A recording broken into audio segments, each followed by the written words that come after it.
সবাইকে, সবাই কেমন আছেন? আজকে আমি চিড়ে ভাজা করছি। তো এটা হলো লাল চিড়ে, কেউ আবার ভাববেন না যে পুড়ে গেছে। লাল চিড়েটা ভেজেছি বিনা তেলে। আর এখানে কাজু, আলমন্ড, বাদাম আর কিশমিশ ভেজে নিয়েছি। হালকা একটু তেল দিয়ে কারি পাত্তা, কাঁচা লঙ্কা, জিরে ওটা একটু ভাজা ভাজা করে নিয়েছি। আর চাট মশলা, একটু লঙ্কার গুঁড়ো দিয়েছি। আর বিট নুন দেবো। এখন সব দিয়ে আমি মিক্স করব।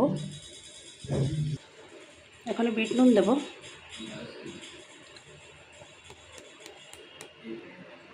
দিয়ে মিক্স করব।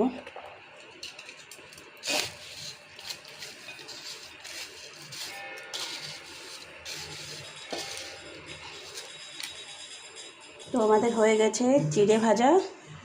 আর তার সঙ্গে থাকবে বিকেলের নাস্তাটা, কফি, একটা দুধ কফি আর একটা ব্ল্যাক কফি। তা সবাই ভালো থাকবেন, সুস্থ থাকবেন। শুভ বিকাল সবাইকে।